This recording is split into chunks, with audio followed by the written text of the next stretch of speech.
Hi friends, ನಾನು last ವೀಡಿಯೋದಲ್ಲಿ ಒಂದೊಂದೇ ಎಲೆ ಬಿಟ್ಟಿದ್ದೀವಲ್ಲ, ನೀವು ನೋಡ್ಬೋದು ಎಷ್ಟು ಚೆನ್ನಾಗಿ ಬೆಳೆದಿದೆ ಅಂತ.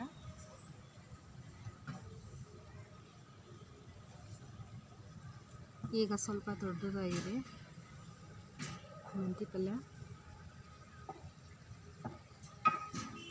ಈ ಥರ ಸ್ವಲ್ಪ ಜಾಗದಲ್ಲಿ ನೀವು ಕೂಡ ಬೆಳೆಸ್ಬೋದು.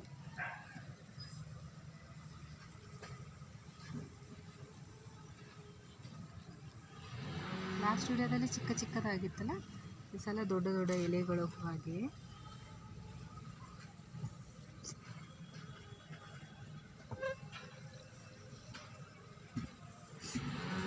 ಮತ್ತು ನಿಂಬೆ ಗಿಡದಲ್ಲೂ ಕೂಡ ಹಾಕಿದೆಯಲ್ಲ, ಅಲ್ಲೂ ಕೂಡ ತೋರಿಸ್ತೀನಿ.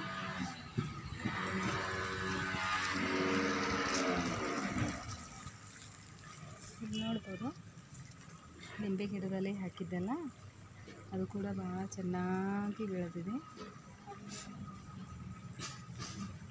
ನೀವು ಕೂಡ ಒಂದು ಚಿಕ್ಕ ಪಾಟ್ನಲ್ಲಿ ಮೆಂತೆನ ಹಾಕಿ ಬೆಳೆಸ್ಬೋದು. ಅದಕ್ಕೇನು ಮೇಂಟೆನೆನ್ಸ್ ಅಂತೇನಿಲ್ಲ, ಔಷಧಿನ ಹೊಡೆಯೋದಲ್ಲ.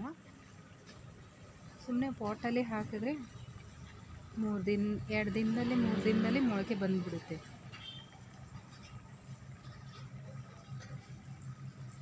ನೋಡ್ಬೋದು, ಭಾಳ ಚೆನ್ನಾಗಿ ಬೆಳೆದಿದೆ. ಚಿಕ್ಕ ಪಾಟಲ್ಲಿ ಹಾಕಿದ್ರೆ ಸಾಕು, ಭಾಳಷ್ಟು ಆಗುತ್ತೆ. ಸ್ವಲ್ಪ ಹಾಕಿದ್ರೆ ಭಾಳ ಆಗುತ್ತೆ. ಇಲ್ಲಾಂದರೆ ಸ್ವಲ್ಪ ಜಾಗ ಇತ್ತಂದರೆ ಮನೆಯಲ್ಲಿ ಈ ಥರ ಹಾಕ್ಬೋದು.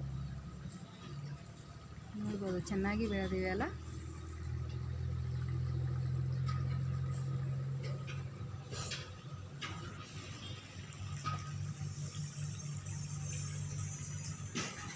ಮೆಂತಿ ಪಲ್ಯನ ಬೆಳೆಸ್ಬೋದು ಮನೆಯಲ್ಲಿ.